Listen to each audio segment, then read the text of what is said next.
Thank you, ladies and gentlemen.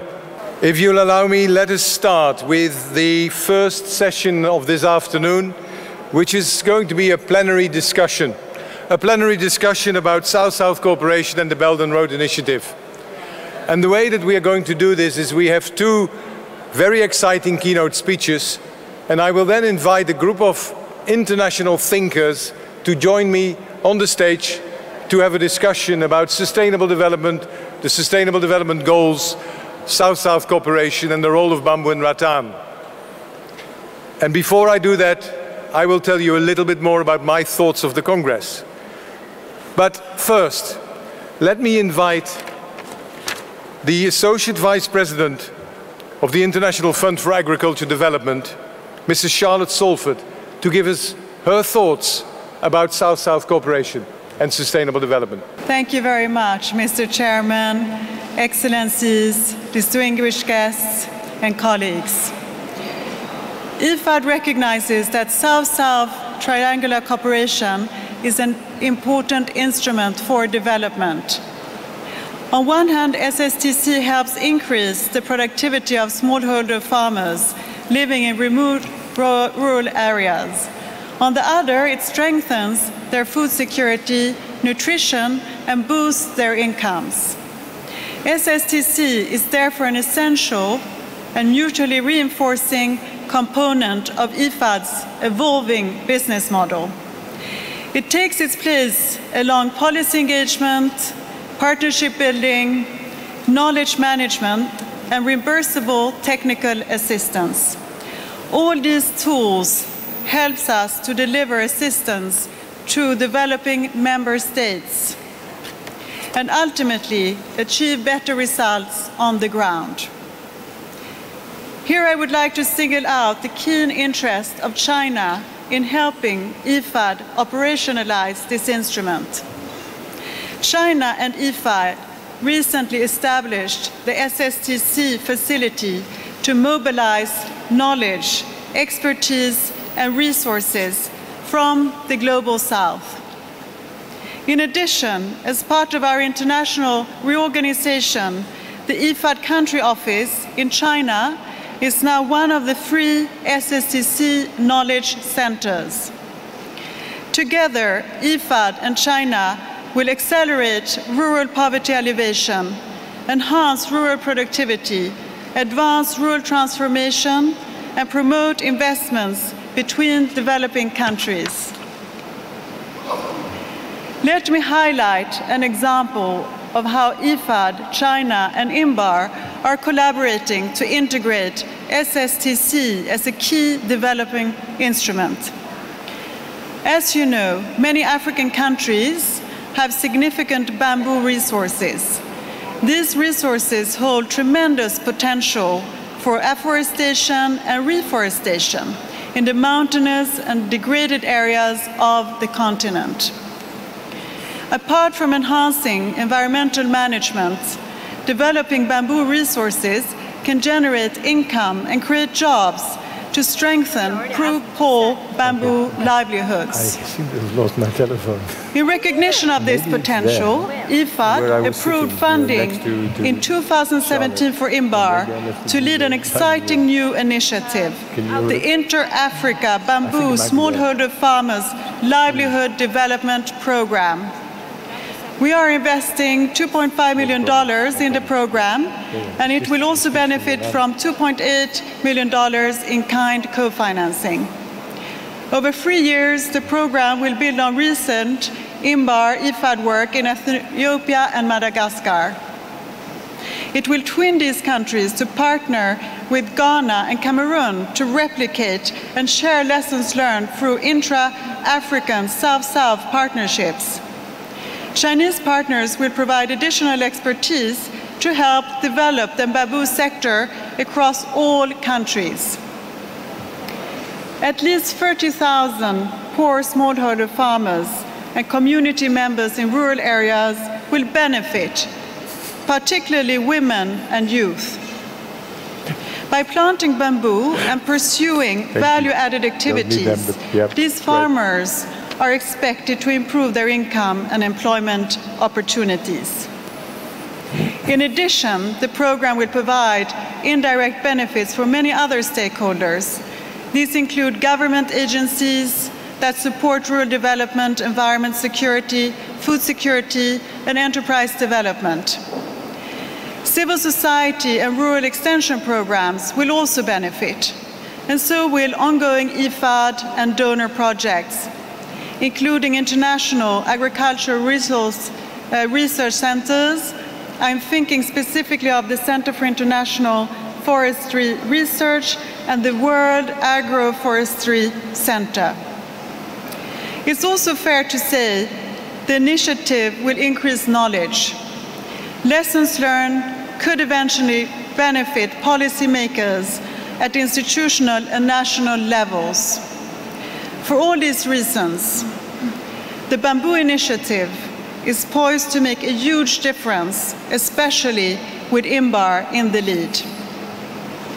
Mr. Chairman, the partnership between INBAR and IFAD over its first 25 years has clearly been built on comparative strengths.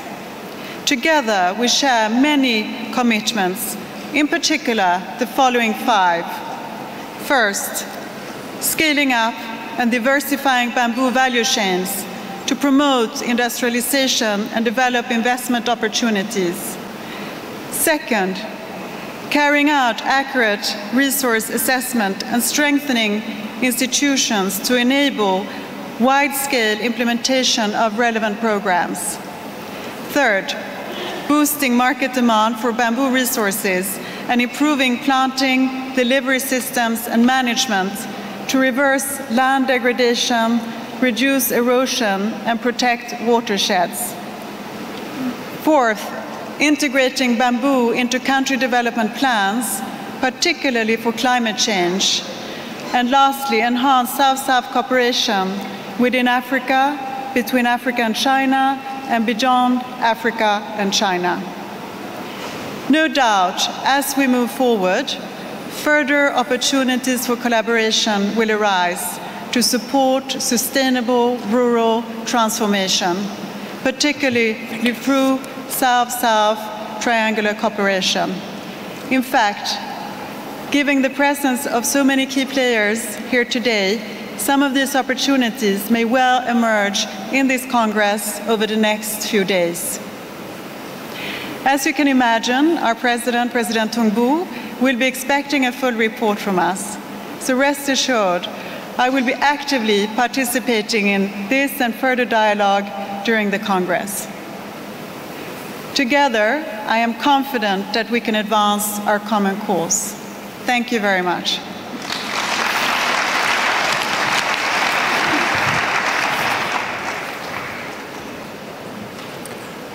Thank you very much, Mrs. Salford, for those very thoughtful comments and your thoughts about what we can do together and how we can do it better. I would now like to ask Mr. Zhang Shandong, the party secretary of Yong'an City in Fujian province, to give us his thoughts on how a city in central China can play a role in South-South cooperation. Mr. Zhang. 尊敬的会汉斯博士、各位嘉宾、理事们、先生们，大家下午好。我来自中国南方小城福建永安市，我们有丰富的森林与林木资源。利用这难得机会，很高兴与大家分享永安以竹为媒，成为南南合作及“一带一路”倡议者、推动者和受益者的故事。永安是南南合作与“一带一路”倡议的积极参与者。历史上，永安是海上丝绸之路面向东南亚竹笋贸易的重要支点。早在350多年前，永安的笋帮工匠立足福建，着眼海外，将明笋干销往马来西亚等国家和地区，成为中国传播笋竹文化的发源地。从2002年开始到今天，永安已连续举办了16届笋竹文化和竹具大型展会，吸引了东南亚国家的嘉宾及代表参会参展，共商诸子大事。今年4月29日，永安诸天下耶诞体育馆在耶诞国首都安曼开馆，这是永安诸产业响应南南合作与“一带一路”倡议开设的首家国外体验馆。该体验馆将以耶诞市场为基板，辐射整个中东地区。永安是南南合作与“一带一路”倡议的热忱推动者。从2015年开始，永安每年接待“一带一路”沿线国家林业项目开发官员、研修班学员超过80个人次。永安市还多次派遣技术人员向孟加拉、斯里兰卡和巴西输送猪鳞培育与笋加工技术，并实施了援助尼泊尔、埃塞俄比亚等亚非拉国家建设猪人造板抑制环的项目，为推动南南合作与“一带一路”倡议做出了自己的贡献。永安是南南合作与“一带一路”倡议的长期受益者。与“一带一路”沿线国家和地区，特别是东南亚的友好贸易往来，促进了永安猪产业和其他产业快速融合发展。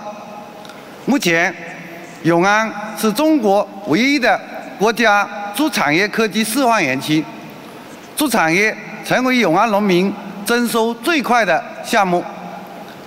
2017年，永安猪产业产值超过66亿元，猪业收入占全市农村居民人均收入的1/3。猪产业成为永安走向世界的亮丽名片。永安市与国际猪人组织一直保持着友好合作关系，很荣幸成为世界猪人大会顶级战略合作伙伴。永安将以这次大会为契机，坚持共商、共建、共享的原则，广交朋友，合作共赢，让南南合作与“一带一路”倡议结出丰硕的成果。谢谢大家。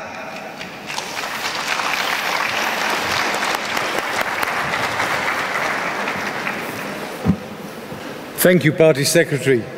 This really shows how a city in China can actually play a role in South-South cooperation, and on the one hand, deliver goods and products, and I think we talked about supply chain earlier, and on the other hand, learn also from the cooperation.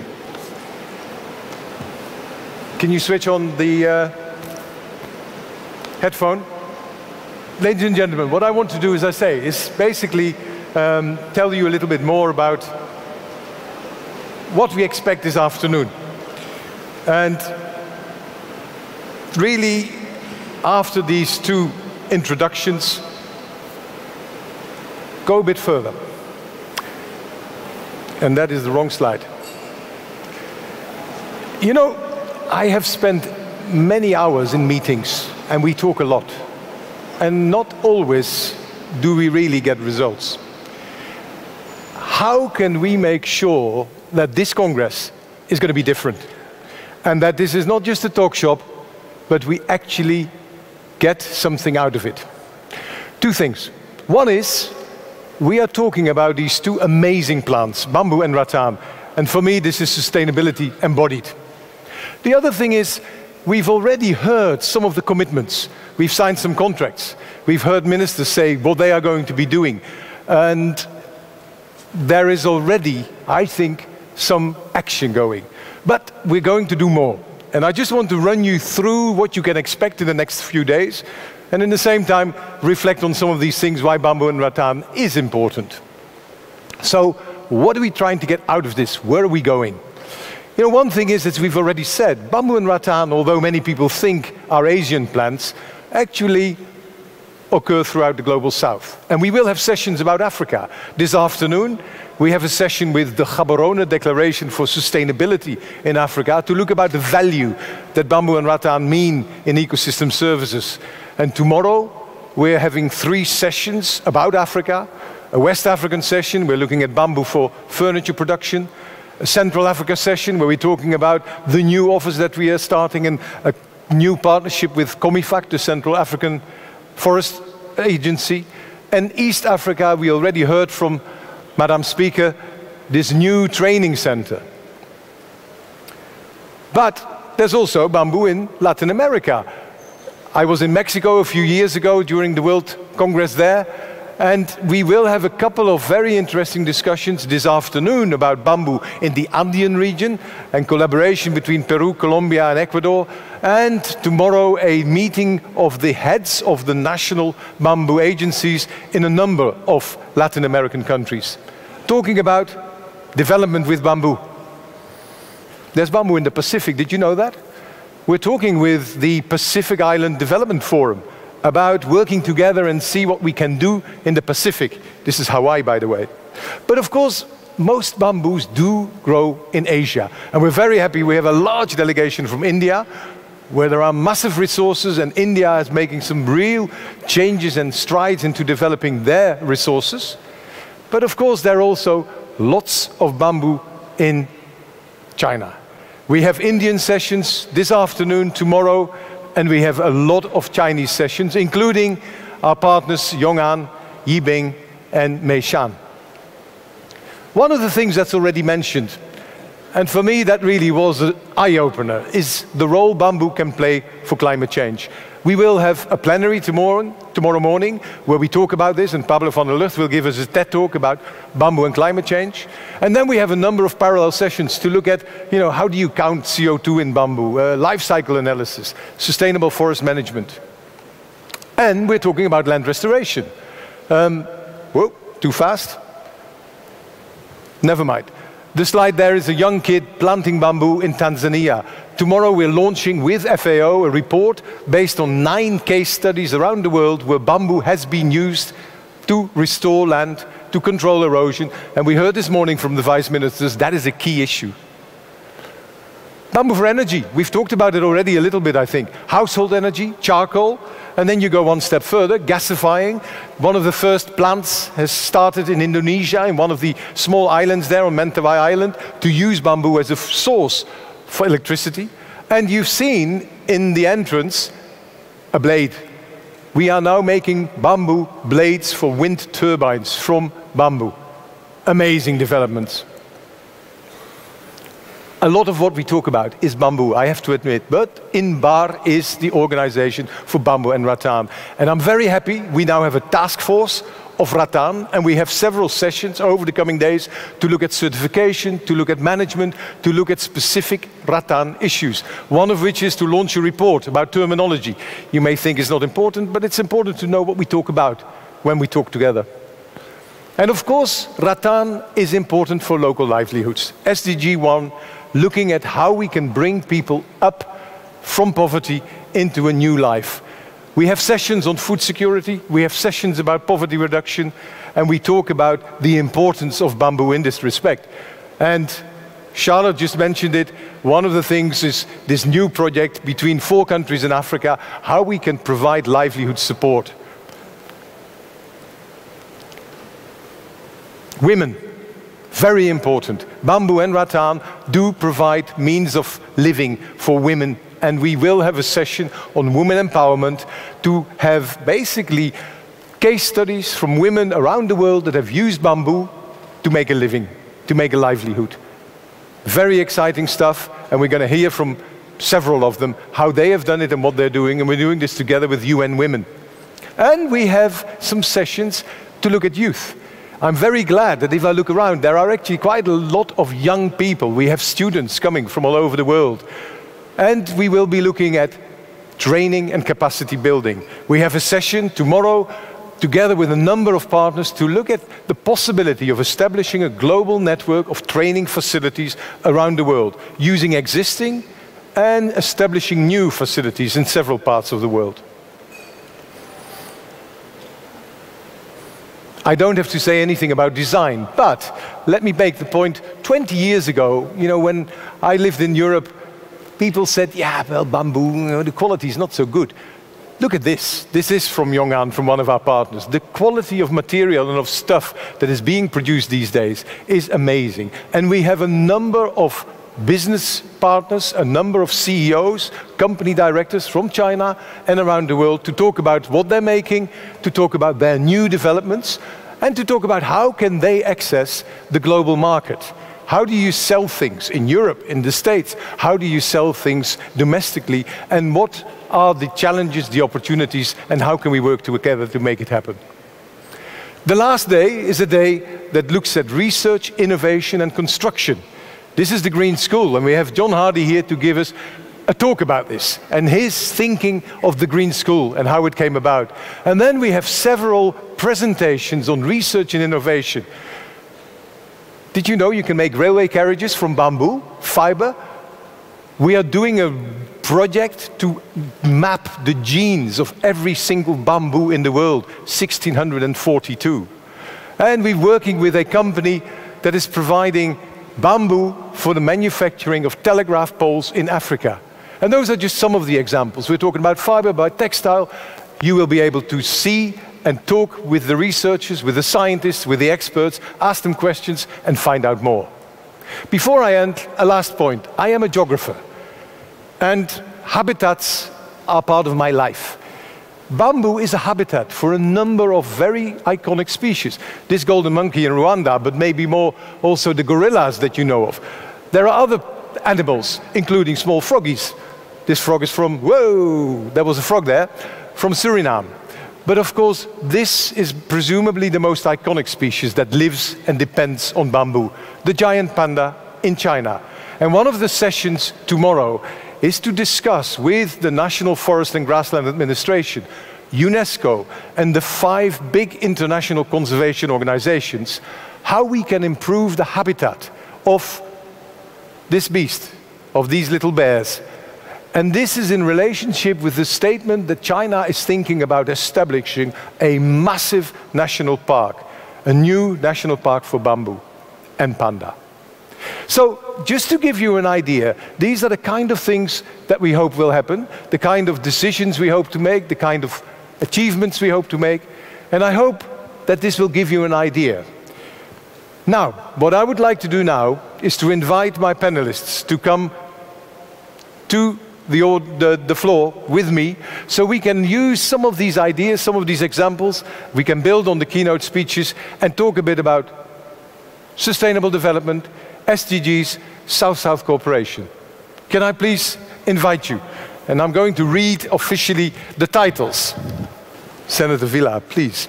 Senator Villar is a senator from the Philippines and the chair of the Senate Committee on Agriculture, a lady who knows all about bamboo. Please join us. Jenny Kim, the Deputy Director General of the Green Global Growth Institute in Korea and a former ambassador to many countries in West Africa. Dessima Williams. Dessima, where are you?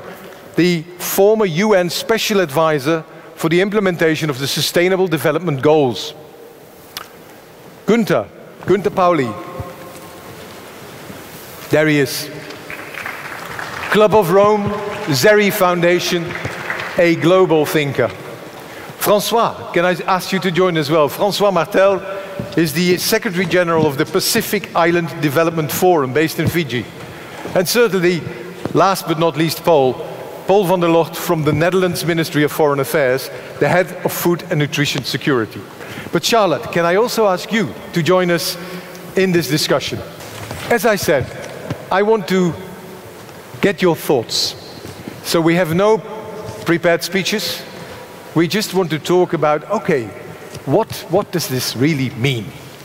And I think, let me start with the ecosystem services maybe. And maybe, Gunther, I will start with you. We know, I just mentioned, you know, the global value of products is about $60 billion US. But bamboo and rattan are so much more important for sustainability, sustainable development, livelihoods. In this whole discussion about how can we actually reach a more sustainable society, what do you think is the role of bamboo and rattan? And if you compare that to the time when you built your fantastic pavilion in Hanover in 2000, have things changed? Are we going the right way? Give us your thoughts. Well, we're definitely not going fast enough. Right. So in the year 20 years ago, my main worry was the construction industry. So in 1999, we initiated the effort to actually get a German building permit for a large bamboo construction. The result was that we needed to spend 3 times more on the permit than on the construction, but we got the German engineers to agree that bamboo was highly performant, and therefore we could receive 6 million visitors to our structure at the World Expo. But that is 20 years ago. We need to be much more focused on what I would call market making. You need to create markets, and it can't be a series of only small markets. You need a few mass markets. Let me give you one example. Diapers. Diapers, you know? Mm-hmm. That's what babies use these days, and it's part of a culture that I detest. It's very unsustainable, but it's highly practical. What is the problem today?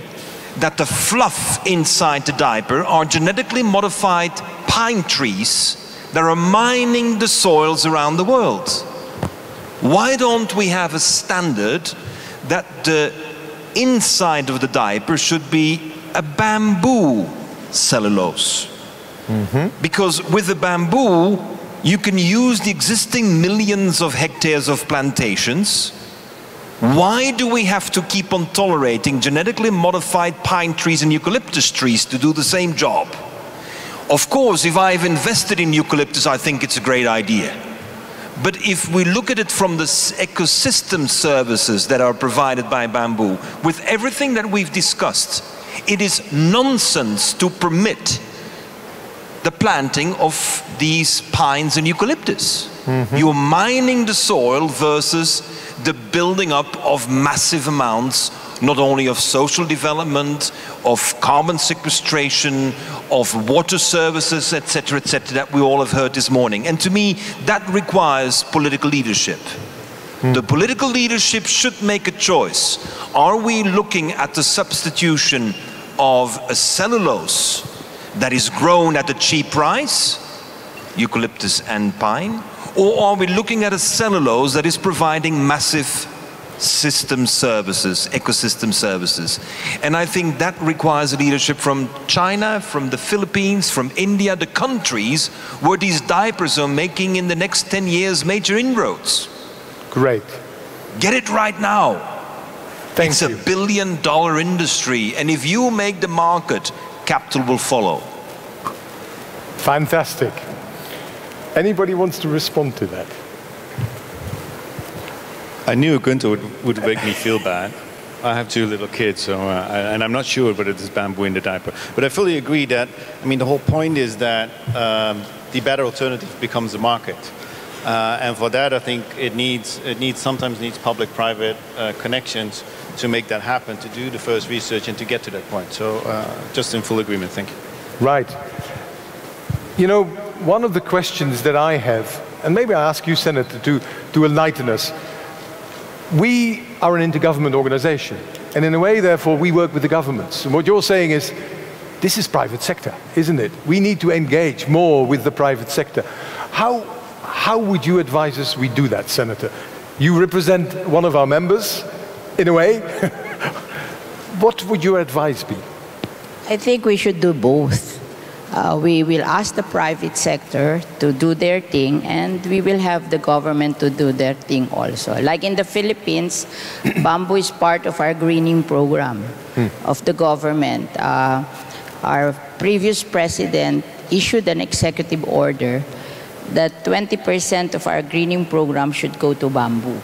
And at the same time, in the same executive order, she instructed that the Department of Education will buy 25% of their school chairs made out of bamboo. So it's a connect between the source and the use. So it's sustainable. And at the same time, the private sector can do it also. Like I come from a city in Metro Manila. You would think that you cannot do bamboo in a city.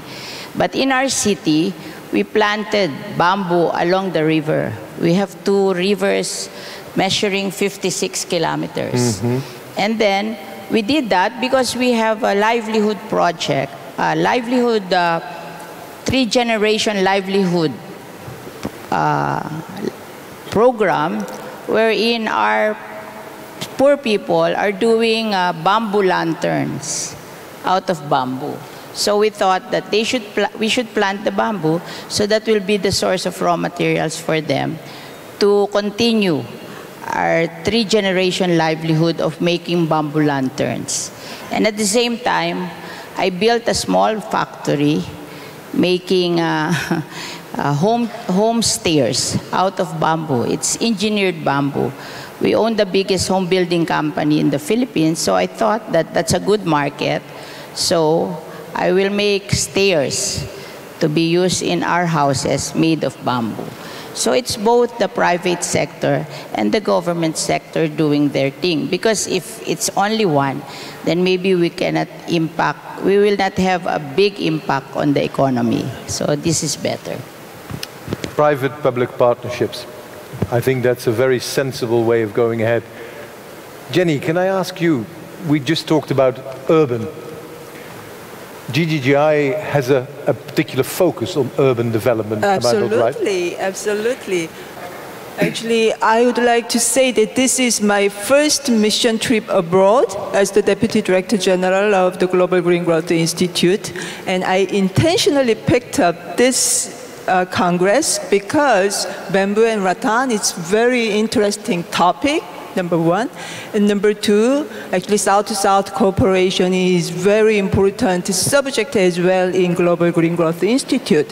Just for audience who do not know very well about Global Green Growth Institute, I'd like to briefly just touch upon what we are doing and who we are. Actually, we are intergovernmental organization based in Seoul, and we have 28 member countries, and we have 26 up to 30 very recently country programs. When you see the slide, actually, many of our member countries overlap with the member countries of INBAR. Therefore, I strongly believe that we two organizations can share lots of opportunity and rooms to work together in the future. Actually, we have 4 thematic priorities: energy, water, land use, and green cities. And our urban activities have 5 key areas, as you see just in the screen. Former Secretary General of the United Nations, Mr. Ban Ki-moon, he mentioned our struggle for sustainability will be won or lost in cities, because now in this time, city covers only 4% of land space. However, city covers more than, I have huge numbers about cities. Like, for example, city produce 50% of waste, and city account for 60 to 80% of greenhouse gas emissions, and city consumes 75% of natural resources and produce 80% of GDPs. It means if we can achieve tangible results in reducing greenhouse gas emission, in improving the quality of life in cities, it can bring about huge impact for our people, indeed. In that sense, GGGI is very closely working with partner governments and relevant stakeholders in order to make a city greener. The green city includes many elements like green transportation, green energy, green mainstreaming, green element in city planning, and green housing as well. And I believe actually bamboo and rattan can make a huge contribution in making housing and buildings greener.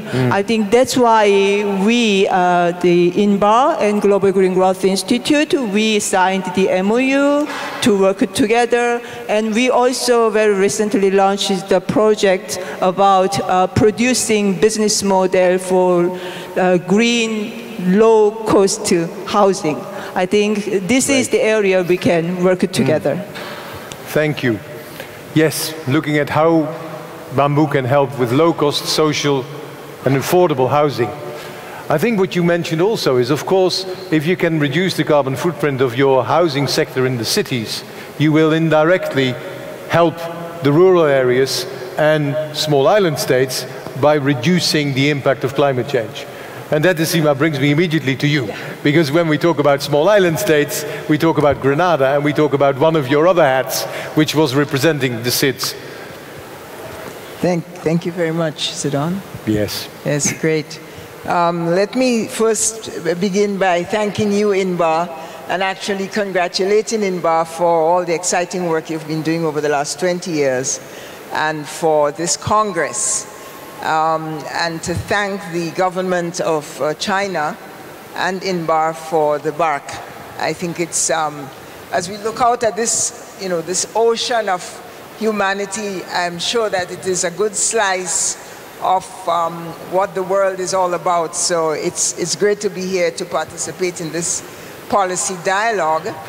And the action, I think the exhibition outside is an excellent accompaniment. Let me say that I think we want to acknowledge that there are a couple of revolutions on the way. Perhaps the one we know most about is the Sustainable Development Revolution that has been encapsulated in the Sustainable Development Goals. And INBAR's work dovetails very nicely with that. In fact, somebody mentioned this morning that the bamboo transformation is itself a revolution. So we are looking at revolutions within revolutions, and both in the physical world and in the policy world. And if we are not careful, they can get away from us. So I think what constitutes a revolution in the policy world for the Sustainable Development Goal is its insistence that we leave no one behind. And I think the bamboo and rattan movement proposes to bring new incomes, new modus operandi globally. So I'm asking us to be cautious that we must proceed in a manner to make sure that we disaggregate, that there are already large numbers of small producers, small bamboo and rattan growers, and they must be considered in this global trade that is escalating, this South-South partnership that is growing and that is needed. So I am putting a big plug in for the small community, the small producer, the small island state. That small does not mean it has no place, but small really must be aggregated so that we scoop up everyone, particularly the most vulnerable. And therefore it's important for us to think about women. And I have to say, I'm glad to see this panel is so balanced. The women of the world who are in fact in traditional planting of bamboo and traditional harvesting and craft, that their role in the trade as it grows must be ensured. So that gender equality through increased income, through increased opportunity, through increased policies regarding climate change management, that we somehow don't have another sweeping aside of those who are there as the new comes in. So I think we are really on the cusp of something big and grand. And that big and grand of greater income, a greater role for bamboo in carbon sequestration, a greater role for bamboo in solving the housing crisis with strong reference to the new urban agenda.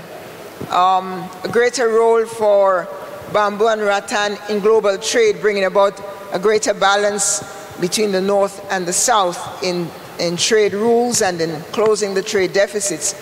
That all of that be undertaken with the notion that we must have a balance so that equality, or more equality and less inequality, more inclusion and less exclusion. And as I said, whether that would be small producers, small countries, small companies, small countries, I think we are on the cusp of something big. Thank you. Small is beautiful.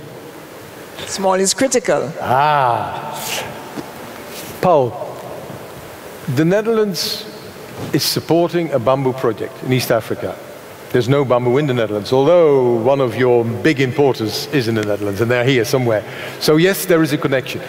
But from your perspective as Ministry of Foreign Affairs, and particularly responsible for food security, what Dessima just said, leave no one behind. Think about the poor farmer, think about the women, think about those that depend on bamboo for livelihoods. Is that the reason why you are there? And are you going to continue? Thank you very much. I think especially a lot of what my previous speaker said is straight to the heart of my minister, especially the role of women in agriculture and in making sure that we indeed include everything and everybody, but also to be more efficient. Because in the end, if we don't include women in our solutions, we're not gonna solve the problem. Why are we involved? I came up with 3 C's to make sure I cover everything. One is to connect to business and to the knowledge that is available. And you already mentioned Moso, like the importer, largest importer of bamboo in Europe, and which is a Dutch company.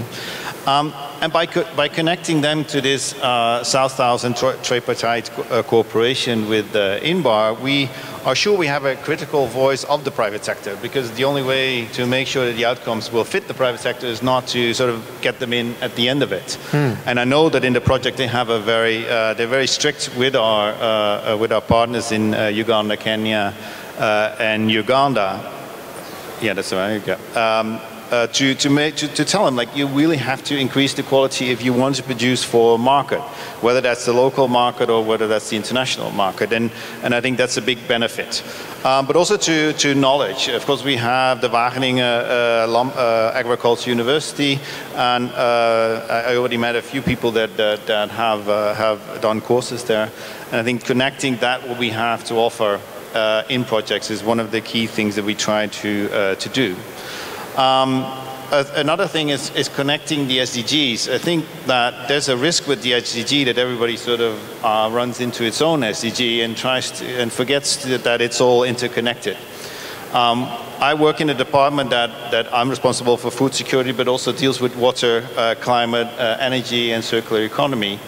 And increasingly we try to, in our programs, to interconnect between programs, and it's even within a ministry, it's not always easy, but I think it's important to be effective, and I think there this project also fits. The last one is circularity, and I think it was mentioned already. I think this revolution that we need to create. There, bamboo fits very well. I mean, we need to start using different products. And we keep using like wood or non products that cannot be regrown, or we definitely going to run into problems. And I think in that sense, like investing in bamboo is investing in a new industry. And of course, the Netherlands hopes that it can help build that circular production cycle. Yes, we will be involved. I think this project will continue until 2019, and the progress that is being made is very promising. We have a new minister since a few months, and she was already in China, so we explained to her what the project was about, and she is very keen to continue this cooperation. especially connecting to the Chinese know-how in bamboo and this cooperation in East Africa. So we're all set to continue. So we hope to, either in this conference or in the upcoming years, to start the conversation on how to continue after 2019. Thank you. Fantastic. That's great news. I'm just thinking, though, before going to the other two, you're talking about, circular economy. Gunther talked about how can we change mindset so that people start thinking about putting bamboo in diapers instead of stuff that is non-recyclable. Any advice from your end? How would you see we can push that? Because we are talking here about upscaling to a very different level. And that requires investment, and it requires, partnerships between private sector and governments, and it presumably requires South-South-North cooperation. How do we get there? Because we haven't yet managed it, I think, and I'll get back to Gunther to tell me if I'm right. You want to take to Gunther? No, please. I think in the end, I mean, of course, in the developed markets, we have to work on behavior and preference. So there's a lot of work to be done, I suppose, everywhere on awareness of what things actually cost. And I think if you can convince consumers of the benefits of a different products, I think that will go a long way. But in the end, it's also a matter of price. So, and for price, you need scale, and for scale, you need innovation, and for innovation, you need money. And I think there's a good trend in funding for innovation that creates a better use of these kind of products, but it needs a lot more. And I think, like I said in the beginning, to a certain extent, it can be public-private.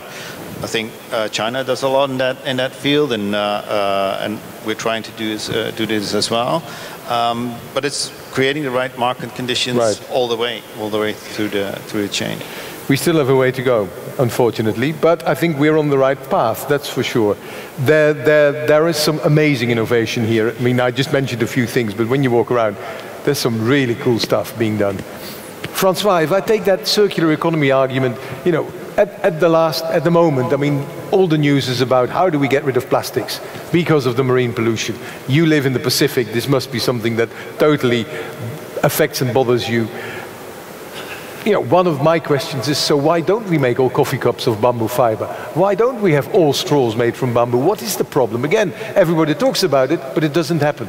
Is that a question of awareness raising? Is it a question of training, capacity building? Or is it something else? Well, thank you for this very interesting question. I'll try to wrap up in a short couple of paragraphs.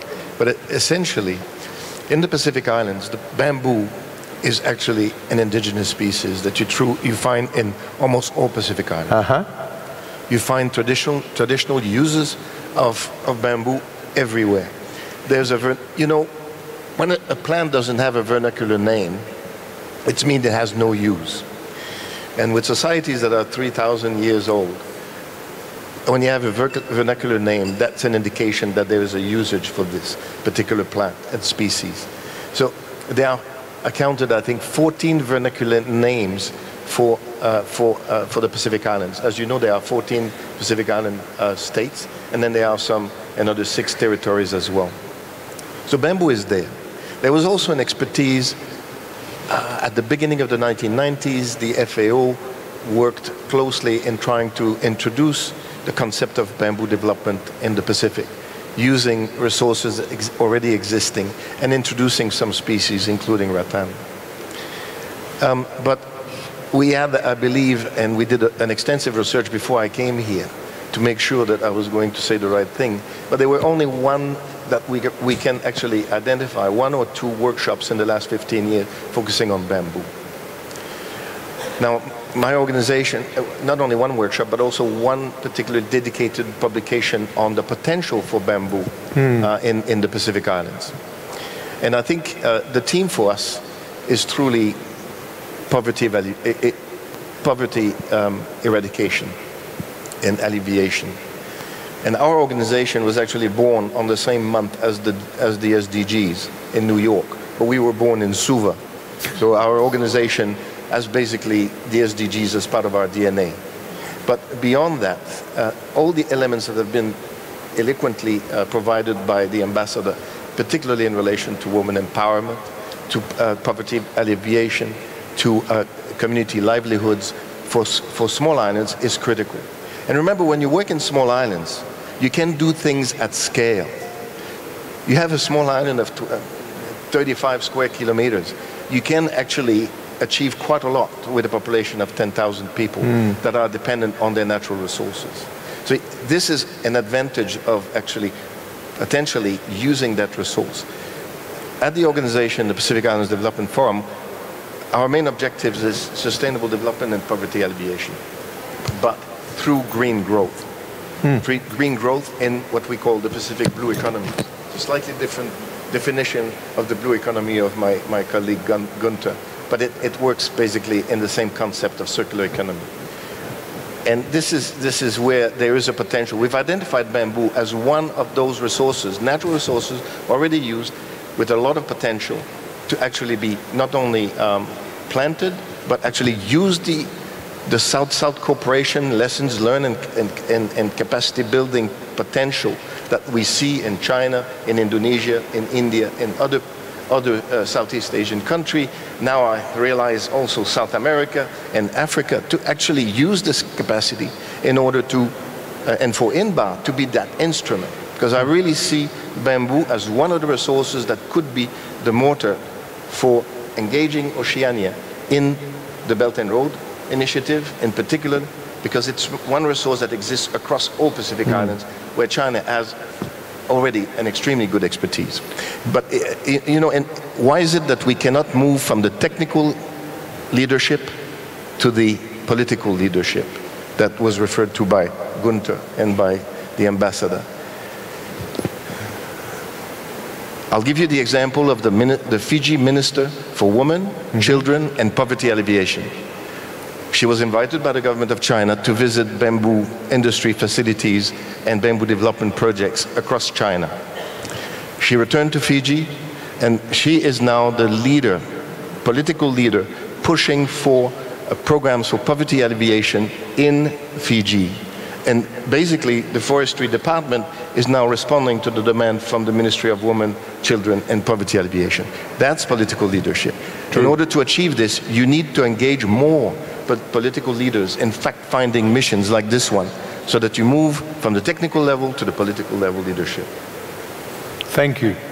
I think, Charlotte, that must sound really good. You know, the Minister of Women and Poverty, who is actually leading the bamboo agenda in Fiji, she came and visited us, and it was quite amazing, where basically she said, I see it, and I now have to convince my natural resources partners back home that this is important. I agree. It's a very interesting debate here. And obviously with IFAD, we work with governments where we agree and design projects together. And then we implement them in countries across the world, so 176 countries. So we are in a position to also have this policy dialogue with governments, especially since we work with rural farmers, rural transformation, civil society, indigenous people, women. We work with youth, nutrition. So I think this is something we will do more of within the South-South cooperation, also with INBAR. And we're hoping that together we will reach SDG and Agenda 2030. I agree it's a public-private partnership that's needed. We all know that it's 3 trillion that's needed to achieve this agenda. So we all have to come together and work on this. Thank you. Thank you. Gunther, going back to you, is education equally important? I know you have your fables. Are the fables to really build the knowledge of the future, to get younger people to start thinking what needs to be done? You know, the science is already there. We don't have to convince people about bamboo, that it has more cellulose, grows faster than pine trees and eucalyptus, and still Pine trees and eucalyptus are the standard on the market. How is this in God's name possible that we remain stupid? Because this is stupidity.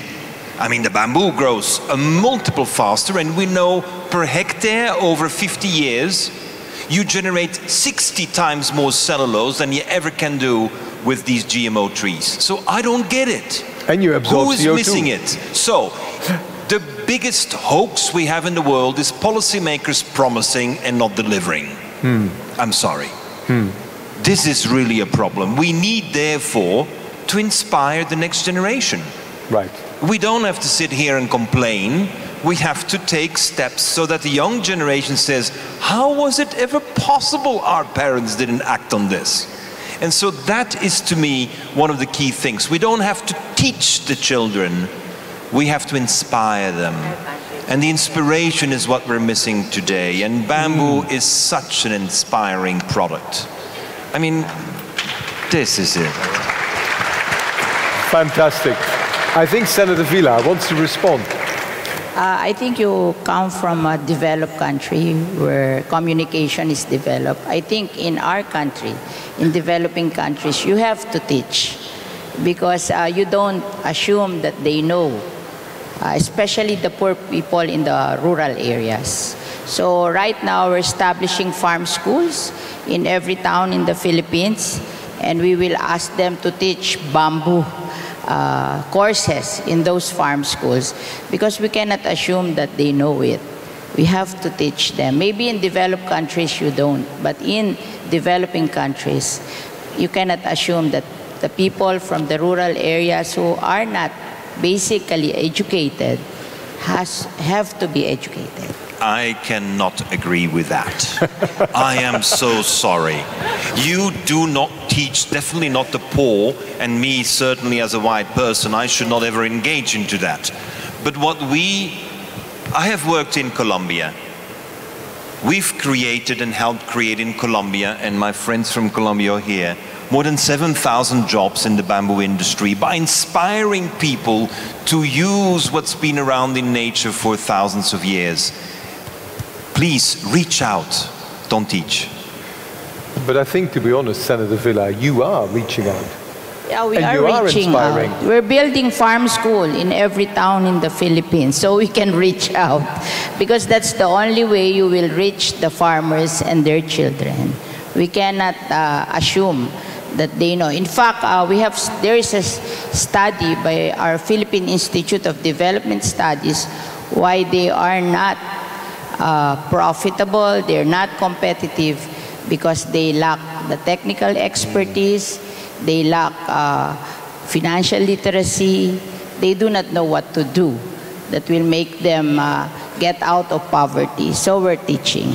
We will be teaching. Can I get in on the education discussion here? Please. To say that I hear the two sides in this hot debate, but I think we have to validate indigenous knowledge. There is a lot of indigenous knowledge in the world concerning, agriculture, forestry, and bamboo, and so on. So that has to be utilized and accredited.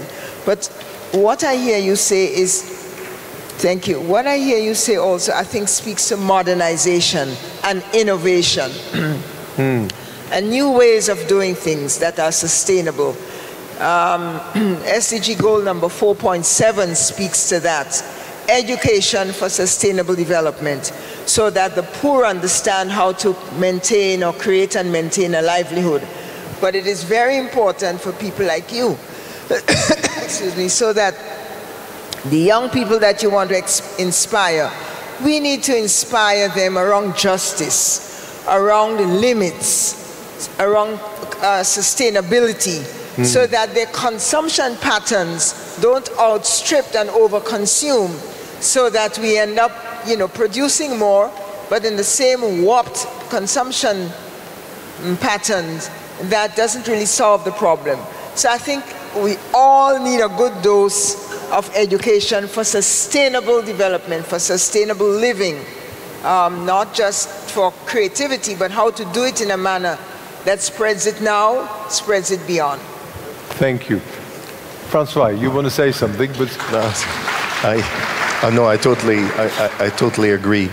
And for having read many of Gunther's fables and all the books he's written for children, I understand also his point of view very strongly.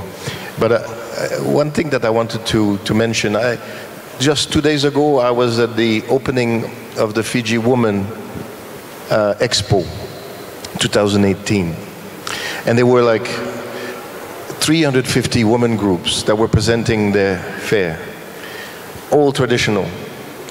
And I looked, there were about, I cannot count them, but there were about 5,000 items on display, all of which were traditional ones. And I could only find 2 that related to bamboo. And that to me is something that really needs a bit of an input. And this is where I see the role of South-South cooperation and INBAR as being the gel or the coordinator for ensuring capacity building.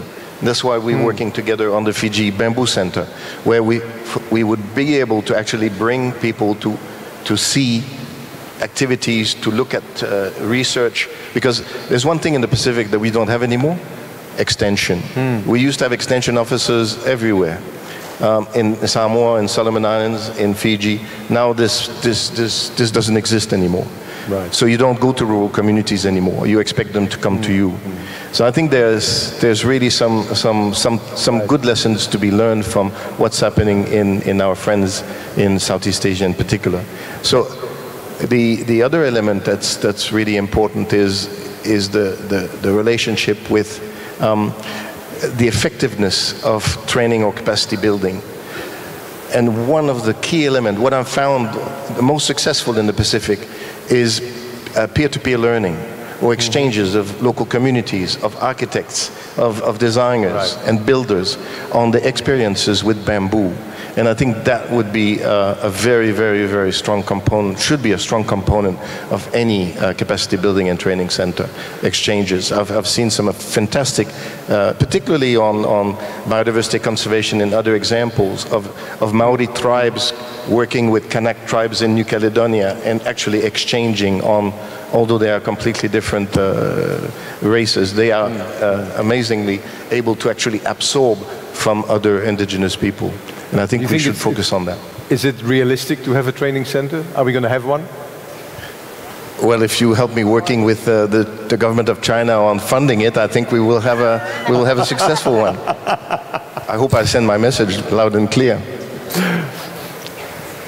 Let me go back to inspiring, because I do like it. And for me, you know, inspiring is part of capacity building, of raising awareness, of getting the message out.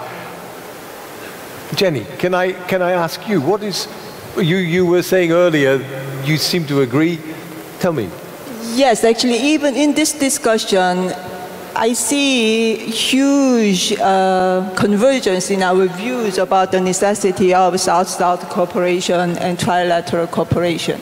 And we discussed about inspiring young generation and educating young generation, and raising awareness, capacity development, we also touched upon. But my question is, how can we inspire young generation?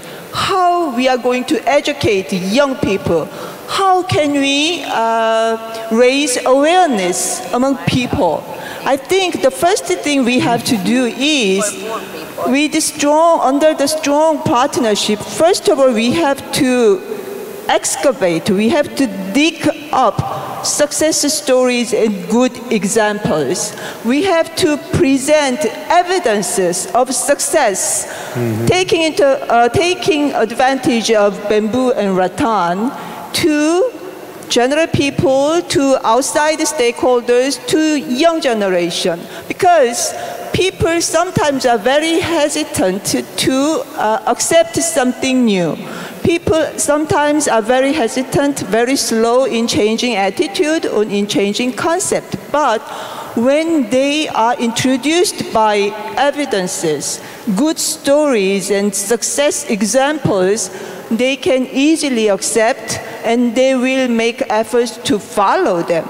Therefore, I believe what we can do is to dig out more success stories. Actually, this morning I was pretty much excited because the examples the vice ministers shared, each of those countries, they have good success stories. So we have to excavate those stories further, and we are going to organize more opportunity to effectively and efficiently share those stories. I think that's an important way to strengthen South-to-South cooperation and trilateral cooperation. And in that sense, actually, Global Green Growth Institute, we are putting a lot of energy in digging out success stories from the field, from the countries, and share among our members and partner countries. Great. Paul, you haven't said much for the last minutes. Well, I'm a civil servant, so I'm not supposed to be too activist, but it triggers a bit of activism in me, saying that we have inspired the youth, because we don't have the time to wait for the youth to do better than we do. So I really think that we should not inspire the youth, but ask the youth to inspire us to do better. And for one, I think, of course, like, the ladies are all young on this panel, but we don't have the youth here. So maybe, like, in these conferences, we should invite them all and ask their opinion and say, and have a dialogue with them how to do this, and help us with this. Because I think we can't wait. It's very urgent that we take action. Is there any student that wants to respond? And it should be more assertive. Right, okay. Charlotte, sorry, you. So I'm very much looking forward to working through our 3 SSTC centers in Beijing, Addis, and Brasilia. And we're most grateful to the Chinese government for investing 10 million in this program going forward. And we will ensure that we have an innovative approach to projects, bringing together South-South countries. Thank you. Very, very interesting, yes. We have a session, I think this afternoon, about BRICS, looking at how bamboo and rattan play a role between China, India, and Brazil, that are all 3 now members. Russia is not a member, but there is no bamboo in Russia, I think. South Africa has some bamboo, but it is mainly introduced. So there's maybe less interest from their part. But the other 3 are chock-a-block of bamboo. And I think they see opportunities to work together, so maybe your centers could be part of that discussion. I think we have to not forget something that is, in the first hand, antiquated biology. And the second, we should not forget vested interests. Let me explain. Throughout Latin America, bamboo is still classified as a tree. Can you imagine? It's a grass. We all know it. The science has been established for decades, and still countries like Colombia continue to classify bamboo as a tree, and therefore you need to have a permit to cut it down from the local development authorities, which can take you 3 to 6 months. Now, that is insane in today's world, that even the president who's been there for 8 years hasn't been able to even pass a little law or even sign a little decree to say that, hey, ladies and gentlemen, bamboo is a grass, you can cut it down because it grows again. That is one. Antiquated concepts are still embedded in laws and make it impossible, for example, in Colombia to have large manufacturing systems because you often didn't know if you're going to get the permit to cut down the bamboo that you planted yourself on your own land because they think it's a tree. Second, let's not forget vested interests. I mean, we have to put it naked in the limelight that their vested interests do not want bamboo to succeed. And if we are not putting it in the open, it's not going to be visible. And let's be very honest, and I've insisted already on it, but I want to put the finger on it again, that it is not because you call something sustainable forestry that therefore you can compete with the productivity of a bamboo. But you're still using all your power on the market whatever you think you can do. I mean, McDonald's can convince kids to eat Big Macs, you know? Can you imagine? I mean, if you can convince people to eat Big Macs, you can convince them to have diapers full with cellulose that is made chemically treated GMO trees. So, are we ready to expose the existing interests and demonstrate that there are multiples better and that these better solutions are blocked by the interests? Can we do that as well, please? There seems to be a resonance. I think one way, though, and this comes back to what some people said, is to give positive examples. And that is, I must admit, for me, the wonderful thing of being in charge of the Secretariat of INBAR, because we have such amazing examples of policies that have worked. Not all of them have worked, I agree. Of projects that have resulted in people actually getting a life, getting a better life, getting a livelihood. Of activities where we've stopped erosion, where we've managed to regrow a vegetation cover on land that was totally unproductive. And that's what I find exciting. And maybe I come back to, you know, is that inspiring? We can use it for education, but is that a way that we can promote things? And I'm not sure if that will get away with your point that sometimes there are stated objectives and there are other interests. You said something earlier, Senator. Or the poor people of the Philippines, if they earn from bamboo, then that's enough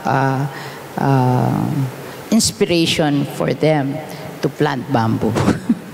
That's very simple logic. Yeah. So we have to make those bamboo projects earn money for them. Because for the poor people, it's about earning a living out of something. And if we can make them earn a living out of bamboo, then we will truly inspire them to plant bamboo. Well, I'd like to take up on that. Yes, I just wanted to say that I think Gunther knows I'm a forester, so I think he's, and I've been spending many years doing reforestation program and planting trees, including eucalyptus and mahogany. But what's important also for in the Pacific Islands is that you see very good scaled up forest plantations in Caribbean pine, in mahogany, on customary land, planted by the local communities on customary land. And that's on the lease, but it's still on the customary land. And it's very important to see that if you can actually do this with trees that take a rotation of 35 years for mahogany and about 15 and 20 years for Caribbean pine, to see that you can actually make an income on the same area between 3-5 years, then it's almost like a no-brainer. True. And it should be for the local communities, because at the end of the day, income generating for these communities is what makes the key difference, both for poverty alleviation and also in terms of engagement. Can I use that to ask for a last comment for everybody? It is a no-brainer, and yet it doesn't. We are not there yet. What is the problem? What is the problem? You've asked the question. Can you give the answer? Well, you definitely have to get out of the anecdotes and you have to get to the mainstreams. I mean, the disadvantage of working 30 years in bamboo is that I have seen anecdotes and anecdotes and anecdotes, and they're wonderful anecdotes, but when are we mainstreaming? And for example, those tree plantations are funded by international multilateral organizations, and bamboo plantations are not funded by them. So let's get the international financing around the table. I'm missing them here. I need capital and I need financing around the table. And they're not here. So next conference, let's get them here. One of the reasons is there is a meeting in Da Nang in Vietnam, and many of them are there. There are always excuses not to be there. Fair enough, fair enough. Charlotte, do you have an answer? Why is the no-brainer still a no-brainer, and yet we aren't there yet? Well, I think on a positive note, we have come a long way. If we look at China, when we started working together here in 1980, we had 800 million people living in poverty. Now we only have 30 million. So a lot has been achieved here, and this is our model for cooperation across the world. And I think involving also more projects of bamboo in this sort of transformation will be very beneficial going forward. And I might even get a bamboo bike to cycle around on in Rome. Thank you. Thank you for that. The poverty reduction was done with bamboo in a number of districts. Paul, your last thoughts. I think I also want to end with a positive note. I think we're on the right track, but I agree with Gunther that it takes a lot of pushing next to the examples. So I think we need more Gunthers, both the ones that we have and the new generation ones. But I do think that at one point, everybody will know that this will not lead us to a healthy future. And that I think that's happening right now. So I think we're in a good time now. Thank you. Dessima. Thank you. I think we've made a lot of progress in the world in 10, 15, 30 years duration. And I think we're poised to make much more. Young people, creative persons, I think that there's a lot of movement that is positive and progressive and transformative as we want them to be. The challenge is for us to make sure that that progress is balanced and that it is aimed at poverty reduction and that it's aimed at greater stability by changing the way we do things. And it's not enough to say we're going to make more income generating projects or we're going to help the poor. I think the whole system needs to rattle itself a little bit.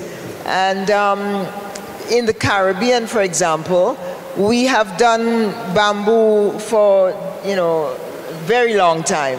What we need now is to scale it up, to transform it into new higher earning products, and to have better access to a market within and outside the region.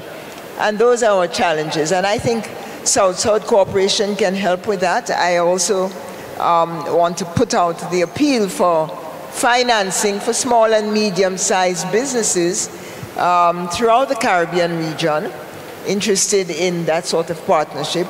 And I want to urge INBAR to raise its profile globally, particularly in the high-level political forum next July in New York, when the heads of governments and the financiers and so are coming to take stock to see where the progress has been, where the gaps are, and how to participate. So I leave here optimistic, but with a strong reminder that it's not business as usual. We've got to disrupt the model and do it in a manner that brings about the kinds of change we look for. Thank you. Jenny. I don't agree with no grain. I think we have grains, maybe not enough yet. I think actually this Congress is a very, very positive step for South-South cooperation, trilateral cooperation, inspiring young generation as well. Because, and also public-private part in the area of public-private partnership as well, because outside there is a beautiful exhibition which is very inspiring, and also this Congress actually engaged a lot of stakeholders. So I would like to propose that INBAR to continue this wonderful organizing events. This should not be just one-time event, I believe. You have to build on to this year's experience. You have to build on further efforts, and also for more targeted approach, you may think about regional congress to share regional indigenous knowledges and experiences and produce synergies. So I think there are many ways to broaden and expand the boundaries and engage more stakeholders. So I think, anyway, congratulations for this Congress. This is very wonderful, good first step. Thank you. Senator Villar. I think we came here to learn more about the industry so we can do it well. That's why we're all here. So I hope that this Congress will teach us how to do the bamboo industry well, because that's very important to us. Right. We are not doing that well, so we have to improve. And I hope you can teach us how to improve. Thank you. Well, I think if I can just give my last comments, the fact that none of you are foresters, for me is already a big step. Okay, background forester. But I mean, you know, this would normally have been a panel discussion of directors of forestry. And I think the fact that we have people with a totally different background, I'm sorry, we don't have any bankers. Well, not any current bankers in the panel, and next time we will do our best. But I think you're right. This is a first step. Let's broaden out. Let's get other people in. And I must thank you. Thank you for your comments, for, you know, basically responding and keeping the discussion going, and I can just sit here and listen. So thank you very much, and I think we should give you a big round of applause. Before we finish, I just want to make two statements. One is, a lot of people always ask, where did we find information on Chinese companies? We have it. The yellow guide on basically who is who in China. A lot of these people will not speak English, I warn you, but it gives you the contact details, it gives you the information, and it would be a first step to be able to find people that are working in various value chains. The other thing is that on your desk, on your chairs, sorry, you've seen a first draft of the Beijing Declaration. Please have a look, comment and send us comments if you have them. This has already gone through a fairly long process of internal discussion, but we hope that we can actually have an announcement at the end of the Congress with an agreed statement. And with that, I would like to thank you all and close this session. Thank you.